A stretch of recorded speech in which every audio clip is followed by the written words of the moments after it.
Rain fell in a steady curtain over the city, blurring the glittering lights of the skyline, her silk scarf clutched in her hand, her eyes fixed on the glass elevator as it descended. The Clarendon Hotel ballroom glittered under crystal chandeliers, the air filled with the murmur of expensive conversations and the clink of champagne flutes. Gold-trimmed invitations had ensured the guest list was an exclusive mix of investors, board members, and media representatives. Every detail, from the floral arrangements to the live string quartet, had Madison's signature touch. She stood near the stage, radiant in a gold gown, greeting guests with the polished smile of a woman who believed she owned the room. Ethan moved through the crowd beside her, shaking hands, accepting compliments, radiating the kind of confidence only billionaires seemed to possess. Olivia arrived without fanfare. No flashing cameras, no dramatic entrance. Just the quiet grace of a woman who knew she didn't need spectacle to command attention. She wore a deep navy evening gown, simple yet impeccably tailored, her hair swept back to reveal diamond studs Ethan had given her years ago. The symbolism was deliberate. Heads began to turn. Conversations paused. Those who recognized her exchanged quick whispers. Madison's smile faltered for a fraction of a second before returning to its rehearsed warmth. "Olivia," Madison said smoothly when their eyes met. "What a surprise." Olivia returned the smile with polite warmth. "I was invited, and I'm here for a good cause." Ethan stepped in, his voice low but sharp. "Don't make a scene tonight." Her eyes softened, almost amused. "I wouldn't dream of it." When the evening's program began, the Master of Ceremonies announced the presentation of a significant donation to the Children's Housing Initiative. "This year's donation comes from Caldwell Enterprises," he said, "and will be presented by a very special guest, Olivia Bennet." The crowd murmured, the surprise palpable. Madison's expression froze, but she quickly composed herself as Olivia walked onto the stage with calm confidence. The check was enormous, both in size and amount. Olivia accepted the microphone, her voice steady, carrying easily through the hall. "Tonight is about building futures," she began. "It's about creating stability for those who need it most. Caldwell Enterprises was built on the belief that we can shape not only skylines but lives." She paused, letting her gaze sweep the room. "I was proud to be part of that vision from the very beginning, and I remain committed to ensuring it continues, not just in profit, but in purpose." There was a subtle emphasis on the last word, enough to make more than a few board members glance at Ethan. Olivia handed the check to the charity representative, smiling for the cameras.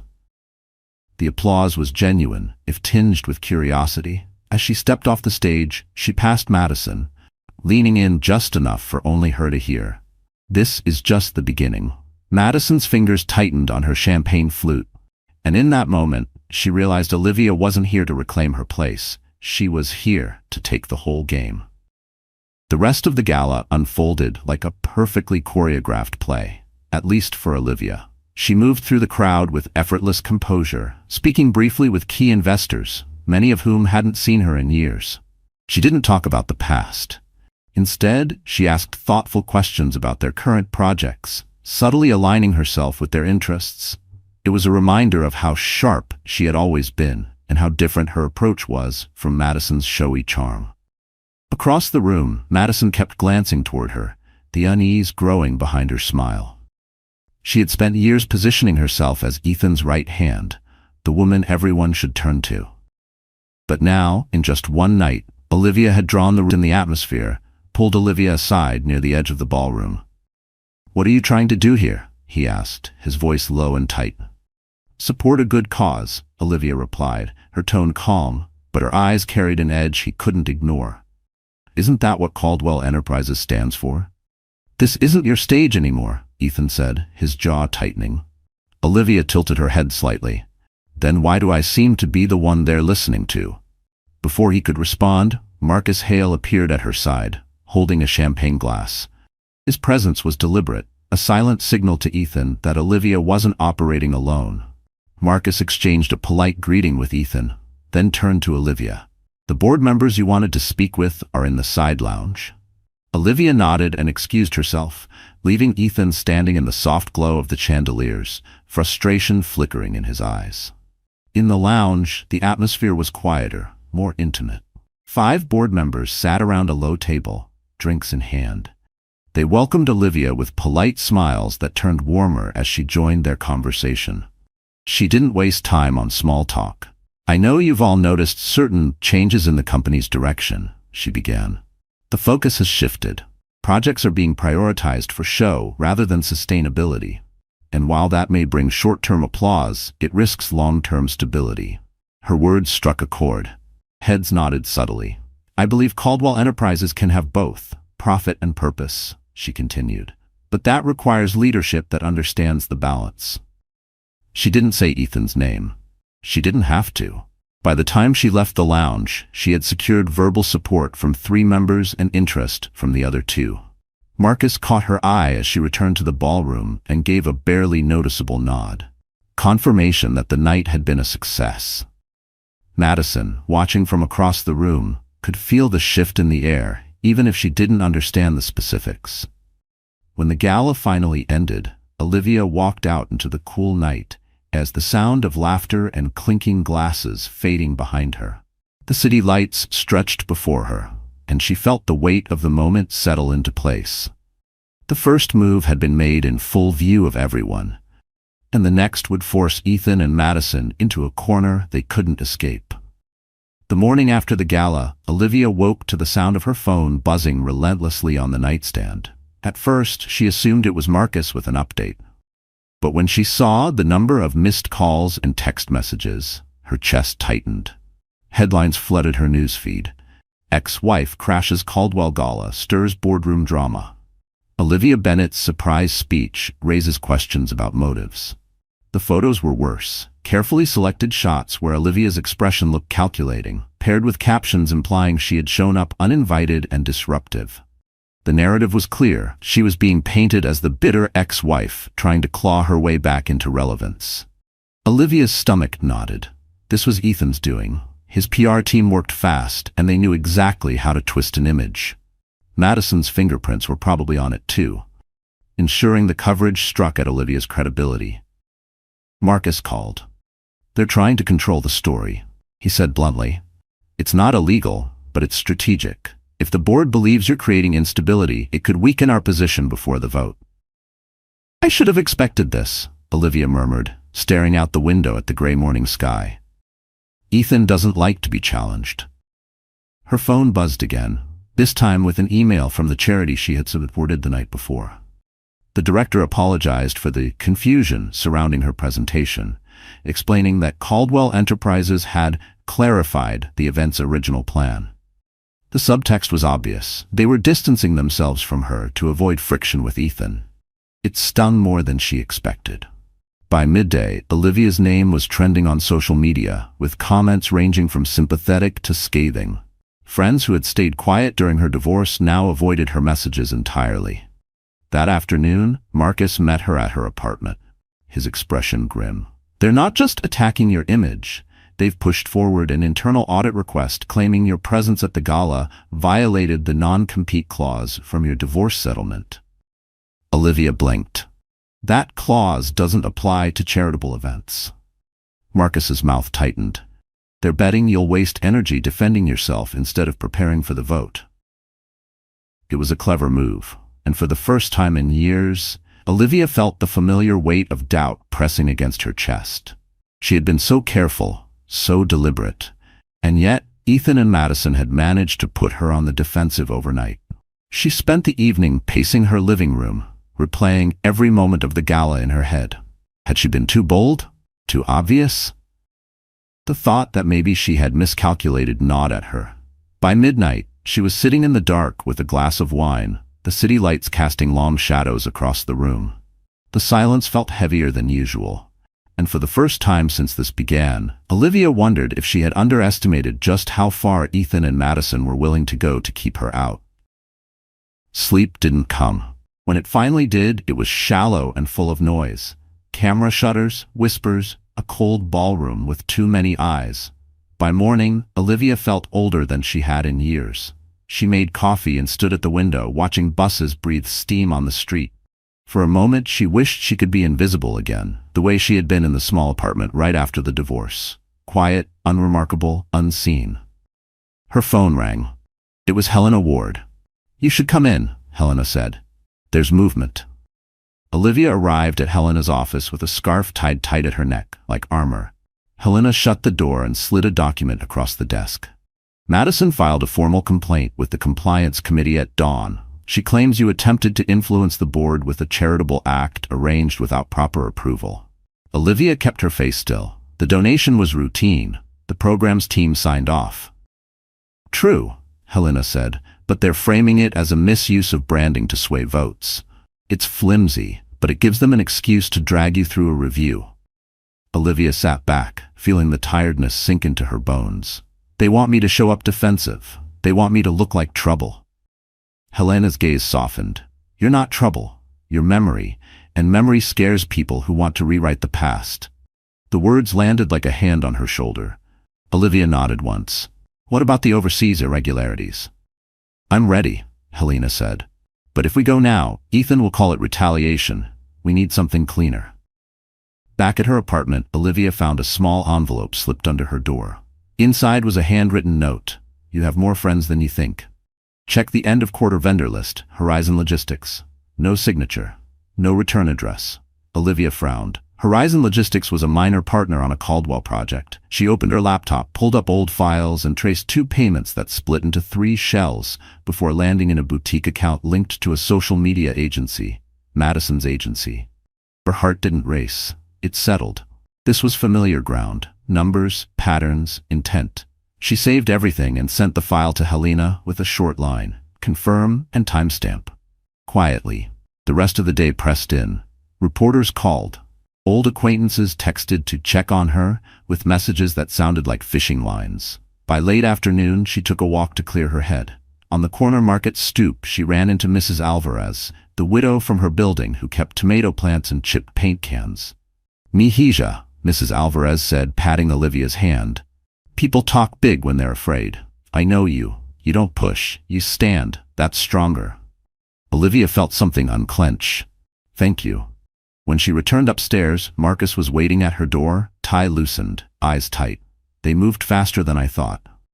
"How bad?" "Ethan's lawyers filed for a temporary injunction to suspend your voting rights until the questions are resolved. They're trying to freeze you out before the board meets." Olivia exhaled. "They want me sidelined and embarrassed." "They want you gone," Marcus said. "But listen, this judge is fair. We have standing. Helena's review will help, but we need something that shows intent, not just sloppiness." Olivia opened her laptop and turned the screen toward him. "Horizon Logistics. Follow the trail to the social media agency, then to the boutique account." She tapped the mouse. "It lands where Madison stands." Marcus's face changed. "If this holds, it's not just leverage. It's leadership risk." "And leadership risk," Olivia said, "is a board's language." He nodded. "I'll file a notice of opposition tonight. Hearing is set for 8 a.m. tomorrow." The apartment went quiet. Outside, sirens faded. Inside, 2 cups of coffee cooled on the counter. Olivia sat at the table and folded her hands. She felt the fear. She let it be there. Then she put it to work. "I won't fight them with anger," she said. "I'll fight them with the truth." Marcus stood. "Try to sleep. I'll text at first light." He left. The lock clicked. Olivia looked at the envelope again, the neat handwriting, the unsteady letters. "More friends than you think." She closed her eyes, and for the first time all day, a memory rose. The early mornings when she and Ethan shared one cheap desk and believed in something simple: build well, do right. She had kept her half of that promise. A knock sounded at the door. Not Marcus, not a neighbor. 3 firm raps, official and dry. Olivia opened it to a young clerk holding a brown envelope. "Miss Bennett?" he asked. "Yes." He handed it over. "Notice of emergency hearing. 8 a.m. Judge Patel." Olivia thanked him, closed the door, and pressed the envelope flat on the table. She smoothed the paper with both hands, steady and slow. Tomorrow would decide whether she walked into that boardroom with a voice or watched them lock the doors without her. The courthouse was a tall, square building with no glamour, no chandeliers, just cold stone, fluorescent lights, and the faint smell of paper and ink. Olivia arrived early, wearing a charcoal gray suit and carrying only a slim folder. Marcus was already there, pacing in the hallway, outside Judge Patel's chambers. "Helena confirmed everything," he said in a low voice. The Horizon Logistics trail is solid. Funds moved through Madison's agency in a way that violates corporate governance. It's not just sloppy, it's deliberate. Olivia's expression didn't change. Will it be enough to stop the injunction? More than enough, Marcus said. If the judge sees this, she won't just throw out their motion. She may order an inquiry into Ethan's leadership. The hearing started promptly at 8. Ethan sat across the aisle with his legal team, perfectly groomed in a navy suit. Madison was beside him, dressed in muted gray as if to project seriousness. She didn't look at Olivia, but Olivia could feel the tension radiating from her. Judge Patel wasted no time. We are here regarding Caldwell Enterprises' request for a temporary injunction against Ms. Bennett's voting rights. Counsel, proceed. Ethan's attorney launched into a well-rehearsed argument about protecting company stability and avoiding conflicts of interest. He painted Olivia as a disruptive force, framing the gala incident as a calculated move to sway board sentiment. Marcus rose slowly. Your Honor, the petitioner claims my client poses a risk to the company's stability. What they have failed to disclose is that the company's current leadership has been engaging in transactions that not only lack transparency, but directly benefit a personal associate. He opened the folder and handed a set of documents to the clerk. We have traced payments from Caldwell Enterprises through Horizon Logistics to an unlisted account tied to Ms. Madison Reed's marketing firm. These funds were reallocated from a housing development budget without proper board approval. A murmur rippled through the courtroom. Madison's face stiffened. Ethan shifted in his seat, his jaw tightening. Judge Patel flipped through the papers, her expression unreadable. Miss Reed, do you have any professional or financial connection to this account? Madison hesitated. I manage the firm, yes, but that will be sufficient, the judge said, her tone clipped. Ethan's attorney tried to redirect the focus, but the judge raised a hand. The court cannot in good conscience restrict Miss Bennett's rights under these circumstances. The motion for injunction is denied. Furthermore, I am ordering a preliminary review into the transactions presented here. Olivia didn't smile. She didn't gloat. She simply nodded as if acknowledging a piece of a much larger plan falling into place. When the hearing adjourned, Ethan caught up to her in the hallway. You're playing dirty, he said, his voice low. Olivia met his gaze. No, Ethan, I'm playing fair. It's just that you forgot what that looks like. She walked away, leaving him standing in the sterile hallway, the echo of her heels punctuating the silence. And for the first time, Ethan realized this wasn't a skirmish. This was a war he might actually lose. Outside the courthouse, cameras waited for a statement. Olivia gave none. She walked past the microphones and down the steps with Marcus at her side, the cool morning air clearing the last traces of fear from her chest. In the car, Marcus exhaled. We bought time. Now we turn it into position. Helena will start the review? Olivia asked. She already has, he said, holding up his phone. And there's more. An internal auditor just reached out through counsel, willing to cooperate under whistleblower protection. Name's Daniel Cho. Olivia nodded. Get him to Helena. Keep it quiet. They drove to a small conference room Marcus kept for sensitive meetings. No windows, no receptionist, nothing to overhear. Helena arrived with a folder thick enough to matter. She set it on the table and spoke without preface. The Horizon Trail proves a governance breach, Helena said. But Daniel's files suggest something bigger. Timing irregularities around 2 announcements, last quarter's profit guidance, and the ribbon cutting for the Harborview Tower. Olivia leaned forward. Window dressing?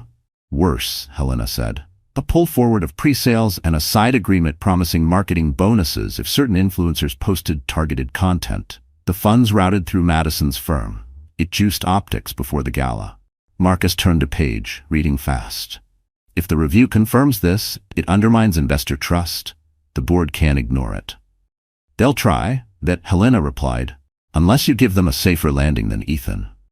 Olivia looked down at her hands, remembering those first months above the printing shop, the cheap desk, the shared thermos of coffee, the rules they swore they'd keep. Build well, do right. She raised her eyes. I'll give them a landing. From her bag she took a flat, weathered envelope, tan paper, a blue ink signature fading at the edges. This has been in my safe for 12 years, she said. Founder's resolution, executed when we took our first institutional check. Ethan insisted on control. I insisted on a safeguard. Marcus scanned, then stopped. A leadership continuity clause, triggered by a formal review for conflict of interest. He read again, slower. Upon trigger, either founder may nominate an interim chair, subject to a simple majority at a special meeting. Helena's eyebrows rose. You can force a vote on the chair. I can nominate a stabilizing choice, Olivia said. Someone the board trusts more than Ethan, and far more than Madison. Who? Marcus asked. Olivia's answer was ready. Agnes Whitmore. Helena sat back, impressed. Agnes was the eldest board member, a first-round investor with a reputation for fairness and a long memory of who had kept promises when the company was small. She also disliked spectacle. Agnes will accept if it protects the company, Olivia said. And it will. The plan unfolded quickly. Marcus drafted the notice for a special meeting. Helena queued the documentation to the board's secure portal, time-stamped and clean. Olivia wrote a short letter, calm, respectful, focused on stewardship, not revenge. No accusations, just the clause, the nomination, the path forward. By late afternoon, the first tremor reached Ethan. He called. Olivia let it go to voicemail. He texted, "We can settle this privately." She set the phone face down and signed the notice. At 6, she met Agnes at a quiet tea room on Birch Street, far from the kind of places that end up tagged on social media. Agnes arrived with a cane and clear eyes. "I won't be used for theatrics," Agnes said without greeting. "You won't be," Olivia replied. "You'll be used for steadiness." They spoke for 20 minutes. Olivia outlined the clause, the court ruling, the review. She didn't embellish. Agnes listened, then nodded once. "If the company is under a cloud, it needs shade, not lightning. I'll allow my name." Olivia stood, gratitude warm and simple. "Thank you." Back in the car, Marcus's phone lit. "Board portal shows your notice delivered," he said. "Meeting set for 48 hours. Ethan is furious. Madison's PR is spinning, but the market's already whispering." Olivia watched the city slide past. Bus stops, grocery lines, windows lit with small lives that had nothing to do with empires. She felt steady, like stone set right in the river. When they reached her building, she stepped out into the cool evening and checked her messages. One new text, an unknown number. "More friends than you think. Check Harborview change orders, Suite PH2, personal finishes, not billed to personal, no signature." She forwarded it to Helena. She hung her coat, boiled water, and stood at the counter while steam rose from the kettle. The apartment was quiet again, but not heavy. A different quiet. The kind that comes just before a door opens. She poured tea, took a slow breath, and looked at the letter she'd sent, the clause she'd kept, the line she'd drawn. In 48 hours, the board would sit, the clause would stand, and Olivia Bennett would walk in with a single nomination that could remove Ethan's power in one vote. 48 hours could feel like a lifetime or a blink, depending on how you use them. Olivia used every minute with precision. The morning after serving the notice, she met with a stylist recommended by Helena. The woman was efficient, discreet, and understood instantly what Olivia needed. Not glamour, Olivia told her. Authority, respect, strength. By noon, her wardrobe had shifted from soft tones and understated cuts to tailored lines and deeper colors. Charcoal, navy, and forest green replaced beige and cream. A structured blazer replaced the cardigans she'd worn in quieter days. "You want them to remember you not as Ethan's wife," the stylist said, adjusting a lapel, "but as Olivia Bennett, co-founder." Next came the media. Marcus had been cautious, advising her to stay quiet, but Olivia knew silence could sometimes be mistaken for weakness. She arranged one interview, not with a flashy outlet, but with a respected financial journal, whose readership included many Caldwell investors. The piece focused on corporate governance, the responsibility of leadership, and the importance of protecting shareholder value. She never mentioned Ethan or Madison by name. The result was subtle but powerful. It reframed her as a steward of the company's future, rather than a disruptor of its present. Meanwhile, Helena and Daniel Cho worked through the Harborview change orders. The findings were worse than expected. Custom finishes for a penthouse unit, billed through project funds, with no personal payment logged. The unit in question? Reserved for special promotional purposes and currently under Madison's name. "Do we use it before or after the vote?" Marcus asked. "After," Olivia said without hesitation. "We win the chair first, then the review does the rest." The night before the meeting, Olivia sat at her desk, reviewing her remarks. She didn't need to persuade everyone, just enough to secure a simple majority. Her approach would be calm, factual, and forward-looking. The personal history would stay buried. She thought about her father's hands, stained with oil from the garage, and her mother counting coins at the kitchen table. They'd taught her that dignity wasn't loud. It was in showing up, in doing the work, in keeping your word even when no one's watching. Tomorrow, she would show up. The morning of the vote, the Caldwell boardroom was already humming when Olivia arrived.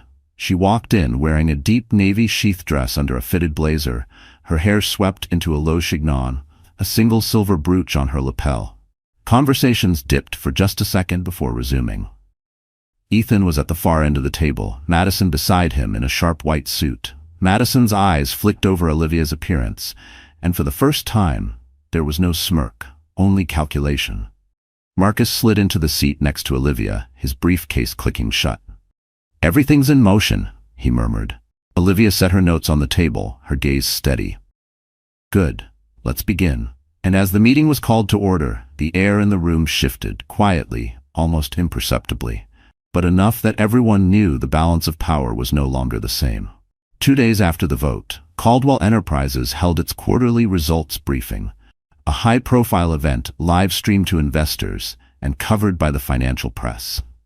For the first time in years, Olivia walked into the press conference not as a guest, not as a shareholder in the back row, but as a voice the board had chosen to listen to. Agnes Whitmore presided over the meeting with her usual steady demeanor, but Olivia could feel the tension humming beneath the polished surface. Ethan sat 2 seats away from Agnes, still CEO but visibly diminished. Madison, as always, was at his side, flipping through her tablet and avoiding Olivia's gaze. The financial presentation began smoothly: charts, earnings summaries, market forecasts. But when the floor opened for questions, Olivia stood. "Madam Chair," she said, her voice carrying in the hushed room, "before we move to forward-looking statements, I believe it is in the company's interest to address certain matters that have recently come to light." Agnes gave a slight nod. "You have the floor." Olivia turned toward the projection screen. Marcus, seated near the tech operator, signaled for the first slide. Up came a clean, simple chart showing the Horizon Logistics payment trail. The lines traced from Caldwell's development budget to Horizon, then through a series of shells, and finally to a boutique account linked to Madison Reed's marketing firm. "This transaction," Olivia said evenly, "occurred without documented board approval. It represents a diversion of funds from the Harborview Tower project's housing budget." The next slide appeared, a photo of the Harborview penthouse interior, opulent and personalized, followed by the change orders showing special promotional finishes. Suite PH2, Olivia continued, was officially designated for promotional purposes. However, no marketing campaign featuring the unit was launched. The finishes were not billed to a personal account. The unit is currently under reservation in the name of Madison Reed. A low murmur moved through the room. Madison's face flushed, but she forced her chin higher. Ethan leaned toward his microphone. "This is a gross misrepresentation." Olivia's gaze cut to him. "The documentation is available for review in the board's secure portal. Time-stamped, signed, and verified by our own legal department." Agnes raised a hand to still the noise. "These are serious claims. The board will treat them accordingly." But Olivia wasn't finished. She clicked to the final slide. A simple screenshot of a message chain between Madison's agency and Caldwell's marketing division discussing pre-launch influencer bonuses tied directly to last quarter's inflated sales numbers. "The integrity of this company," Olivia said, her voice steady, "depends on accountability. The shareholders deserve transparency. The employees deserve leadership that serves their interests, not personal luxuries." When she sat down, the room was silent except for the sound of reporters typing furiously. Agnes cleared her throat. "This meeting will recess for a closed board session, members only." As they filed out, Madison brushed past Olivia, her whisper sharp enough to cut. "You think you've won?" Olivia didn't look at her. "This isn't winning, Madison. This is telling the truth." And in that moment, Madison's eyes showed something Olivia had never seen before: real fear. 2 days after the vote, Caldwell Enterprises held its quarterly results briefing, a high-profile event live-streamed to investors and covered by the financial press. For the first time in years, Olivia walked into the press conference not as a guest, not as a shareholder in the back row, but as a voice the board had chosen to listen to. Agnes Whitmore presided over the meeting with her usual steady demeanor, but Olivia could feel the tension humming beneath the polished surface. Ethan sat 2 seats away from Agnes, still CEO but visibly diminished. Madison, as always, was at his side, flipping through her tablet and avoiding Olivia's gaze. The financial presentation began smoothly: charts, earnings summaries, market forecasts. But when the floor opened for questions, Olivia stood. "Madam Chair," she said, her voice carrying in the hushed room, "before we move to forward-looking statements, I believe it is in the company's interest to address certain matters that have recently come to light." Agnes gave a slight nod. "You have the floor." Olivia turned toward the projection screen. Marcus, seated near the tech operator, signaled for the first slide. Up came a clean, simple chart showing the Horizon Logistics payment trail. The lines traced from Caldwell's development budget to Horizon, then through a series of shells, and finally to a boutique account linked to Madison Reed's marketing firm. This transaction, Olivia said evenly, occurred without documented board approval. It represents a diversion of funds from the Harborview Tower project's housing budget. The next slide appeared, a photo of the Harborview penthouse interior, opulent and personalized, followed by the change orders showing special promotional finishes. Suite PH2, Olivia continued, was officially designated for promotional purposes. However, no marketing campaign featuring the unit was launched. The finishes were not billed to a personal account. The unit is currently under reservation in the name of Madison Reed. A low murmur moved through the room. Madison's face flushed, but she forced her chin higher. Ethan leaned toward his microphone. "This is a gross misrepresentation." Olivia's gaze cut to him. "The documentation is available for review in the board's secure portal. Time-stamped, signed, and verified by our own legal department." Agnes raised a hand to still the noise. "These are serious claims. The board will treat them accordingly." But Olivia wasn't finished. She clicked to the final slide, a simple screenshot of a message chain between Madison's agency and Caldwell's marketing division, discussing pre-launch influencer bonuses tied directly to last quarter's inflated sales numbers. "The integrity of this company," Olivia said, her voice steady, "depends on accountability. The shareholders deserve transparency. The employees deserve leadership that serves their interests, not personal luxuries." When she sat down, the room was silent, except for the sound of reporters typing furiously. Agnes cleared her throat. "This meeting will recess for a closed board session. Members only." As they filed out, Madison brushed past Olivia, her whisper sharp enough to cut. "You think you've won?" Olivia didn't look at her. "This isn't winning, Madison. This is telling the truth." And in that moment, Madison's eyes showed something Olivia had never seen before: real fear. The closed session convened in the smaller boardroom, a room meant for confidential discussions, away from the cameras and the press. Heavy curtains muted the daylight, and the low hum of the air conditioner was the only sound as everyone took their seats. Agnes placed her hands on the table. "We will address the allegations immediately. Legal has verified the documents Ms. Bennett presented. I will now open the floor for discussion." The first to speak was Director Lang, a veteran investor with a reputation for blunt honesty. "I backed this company because I believed in its long-term vision. If these findings are accurate, they show a lapse in leadership ethics. That is unacceptable." Several heads nodded. Ethan leaned forward, his voice controlled but strained. "I have led this company to record growth. We are in the middle of expansion. This is not the time for—" "This is exactly the time," Agnes cut in. "When the integrity of leadership is questioned, hesitation only deepens the damage." Madison shifted in her chair, crossing her legs. "These accusations are being weaponized for personal reasons." Miss Reed," Director Hale interrupted. "The documentation ties your firm directly to misallocated funds. That is not a personal issue, it's a fiduciary one." The words landed like a gavel strike. Madison's composure cracked, her voice rising. "Ethan approved everything. If there's blame—" She stopped, realizing too late what she'd admitted. The room went still. Agnes turned to the legal counsel seated near the wall. Please note that statement for the record. From there, the tide shifted swiftly. One by one, board members voiced concerns about investor confidence, public perception, and the risk of regulatory scrutiny. Ethan's rebuttals grew shorter, his arguments thinner. Madison said nothing more. Finally, Agnes spoke. Given the circumstances, I propose an immediate leadership review. Until its conclusion, Ethan Caldwell will step aside from day-to-day operations. An interim CEO will be appointed to ensure stability. The vote was called. Hands rose, 9 in favor, 3 against. Ethan sat back, the color draining from his face. Madison's eyes darted between him and Olivia, as though searching for some lifeline that wasn't there. When the meeting adjourned, Olivia gathered her folder without hurry. She didn't smile, she didn't gloat, but as she stepped into the hallway, she caught Marcus's nod, a quiet acknowledgement that the plan had landed exactly as intended. Outside the building, reporters swarmed, hungry for updates. Agnes gave a short statement confirming the leadership change and promising full cooperation with the review.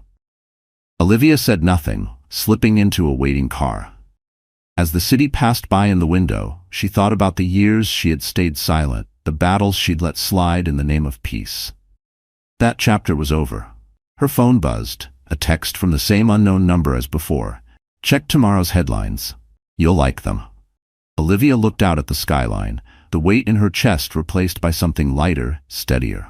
The war wasn't over, but the balance had shifted for good. And for the first time, Ethan and Madison were no longer the ones deciding what came next. Caldwell CEO steps aside amid misuse of funds probe. Marketing ties to luxury penthouse raise ethics questions. Olivia read them over coffee, the steam curling between her fingers. She hadn't spoken to the press, but the facts were doing the work for her. Madison's face was on every screen. Photos from the gala, clips from past interviews, now overlaid with words like conflict of interest and questionable expenditures. Ethan's image was different, serious, tight-lipped, a man suddenly aware that the empire he had built could slip away in silence, without even the courtesy of a fight he could win. Agnes called mid-morning. The interim CEO will be Daniel Cho. The board trusts him, and frankly, he owes you his job. I didn't do this for a favor, Olivia replied. I know. That's why it worked, Agnes said. You'll be glad to know the review will be public. It's going to clear more than your name. It's going to remind people whose vision built this place. By afternoon, Helena had sent over a draft statement for Olivia to approve. It was simple, direct, and focused on the company's future. No personal digs, no lingering bitterness, just a call for integrity and stability. Olivia signed it without changes. That evening, she returned to the Clarendon Hotel, not for a gala this time, but for a small dinner with allies who had stood with her through the board fight. The restaurant was quiet, lit by warm amber lamps. Marcus was there, Helena, and even Agnes, her cane resting against the table leg. To principles, Marcus toasted. To persistence, Helena added. Olivia lifted her glass. To building something worth keeping. After dinner, she lingered outside the hotel, the same marble steps where Madison had once told her, "You can't stop us." The rain had stopped, but the pavement still glistened under the streetlights. She remembered that moment vividly, the calm smile she'd worn, the certainty in Madison's eyes. Now the certainty was hers. A black sedan slowed at the curb. Inside, she saw Ethan in the back seat. The window rolled down halfway. "Enjoying yourself?" he asked. "This isn't enjoyment, Ethan," she said. "It's relief." His jaw worked as if he wanted to argue, but no words came. The window rolled up, and the sedan pulled away. Olivia turned toward the street, her reflection catching in the glass doors. She didn't look like the woman from the early years, tired from late nights and compromises. She didn't look like the woman from the divorce, wounded and unsure. She looked like someone who had chosen her own ground and won on it. And for the first time, she realized she didn't need to prove anything to them anymore. The weeks that followed felt different, quieter, but not empty. Olivia's days were filled with purposeful meetings, not battles. She began working with Daniel Cho and Agnes on a new initiative, a transparency program that would open Caldwell Enterprises' finances to shareholders in a way few corporations dared attempt. The press, once skeptical, now painted her as a reformer, someone who had returned not for revenge, but for restoration. Even outlets that had run Ethan's spin after the gala were publishing editorials about her measured, principled leadership. One morning she visited the Harborview Tower. The penthouse suite PH2, was empty now, the custom finishes gleaming under the soft light. It no longer belonged to Madison, and it never would again. Olivia stood in the main room, looking out at the harbor, and felt no satisfaction in taking it from her. The real victory was knowing it would soon become a community space for residents, a decision Daniel had supported without hesitation. Outside the building, a few construction workers recognized her. One approached, wiping his hands on his vest. "Ma'am, I just wanted to say, a lot of us heard what you did. Not many people stand up when it costs them something." Olivia smiled. "It only costs you if you lose yourself. I decided a long time ago I wasn't going to do that." In the evenings, she returned to her apartment, a space that felt less like a retreat and more like a command post. The same quiet that had once been heavy now felt earned. She started writing again. Notes, reflections, even the beginnings of a memoir about building and protecting something worth keeping. One Friday afternoon, she received an envelope in the mail. No return address, just her name in that same steady handwriting she had seen twice before. Inside was a single sentence: "They underestimated you because you let them." She set it on her desk and left it there, a reminder not of bitterness, but of the truth.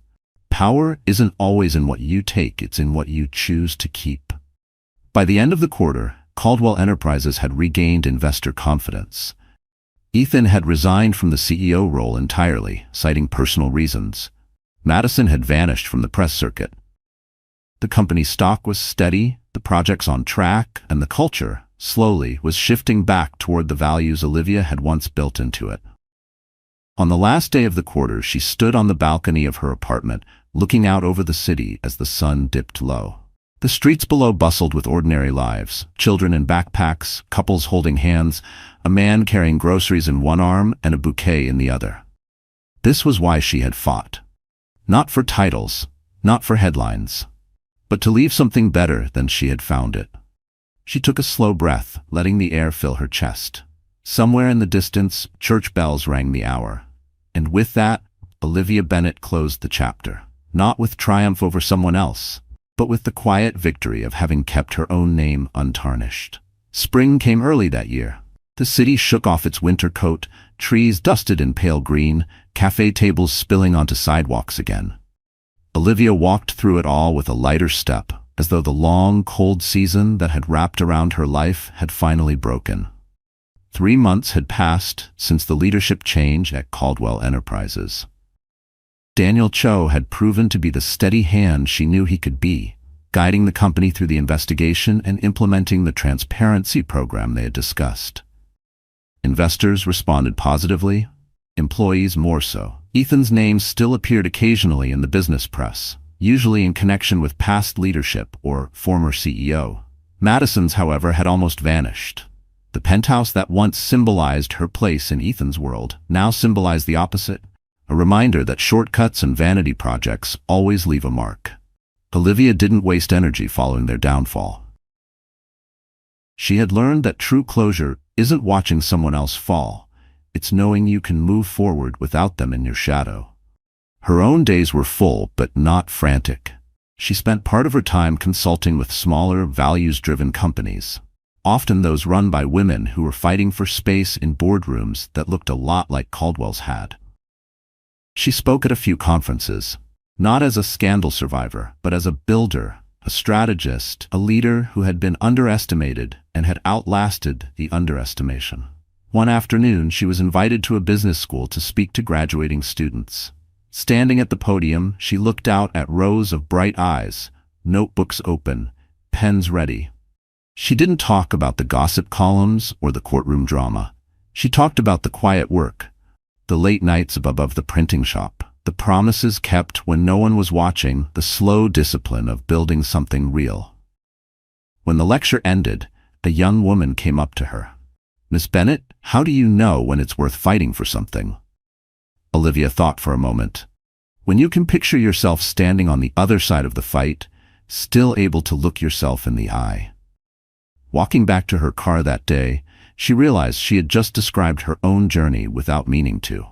Later that week, she visited her parents' graves, bringing fresh flowers. She sat on the cool stone bench between them, telling them quietly about the company, the changes, and how the name Bennett now stood for more than survival. It stood for stewardship. She liked to think they'd understand. As the sun dipped behind the trees, she lingered, not in sadness, but in a kind of still joy. For the first time in years, there was no unfinished business tugging at her. The fight was done, and she had walked away with her dignity intact. On a soft Sunday morning, Olivia sat by her apartment window with a notebook open, the city humming gently below. She had been writing more these days, not corporate reports or strategy memos, but personal reflections. The act of putting words on paper grounded her, a reminder that the story she had lived through was hers to shape, not theirs to define. One page was a simple list titled "What Was Worth It." It wasn't about victories over Ethan or Madison, it was about the moments that had restored her. The first board meeting where she spoke without hesitation. The Harborview penthouse keys being handed over for community use. The thank you note from a young project manager who said she felt safer speaking up after watching Olivia do the same. The list was longer than she expected. She closed the notebook with a small smile. That afternoon, she took a walk through the Harbor District. It had been years since she could do that without feeling the weight of the Harborview Tower looming over her. Today, she stepped inside without an invitation. The lobby smelled faintly of polished wood and fresh flowers. A receptionist recognized her and offered a tour of the new community space. Children's laughter echoed in the converted lounge, where the penthouse's custom finishes still gleamed, now serving as a gathering place for residents. A mural painted by local artists covered one wall, bright blues and golds swirling into the outline of a city skyline. Olivia traced the mural's edge with her eyes, feeling a quiet pride. Not the sharp thrill of a win, but the deep settled satisfaction of seeing something broken made whole again. On her way out, she passed a newsstand. The headline on a folded business magazine caught her eye. Caldwell Enterprises, Rebuilding Trust from the Inside Out.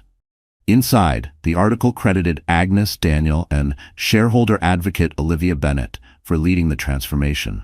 She bought the copy, not as a trophy, but as a keepsake. Back at her apartment, she placed the magazine next to the anonymous notes she had kept, the ones that had led her to the evidence she needed. She still didn't know who had sent them, and maybe she never would. It didn't matter. Sometimes allies came in the form of quiet hands nudging you forward when the road was steep. That evening, she stood on her balcony as the sun burned the horizon gold. The city was alive beneath her, endless stories unfolding in windows and streets. She thought of all the people she'd met who carried their own private battles. Some they'd win, some they wouldn't. She knew now that survival wasn't the measure, integrity was. Holding to it when it cost you something, protecting it when it would be easier to let it go. Olivia took one last sip of tea, set the cup down, and breathed in the evening air. The chapter was over. And in the space it left behind, she felt something rare and weightless, the freedom to begin again, on her own terms,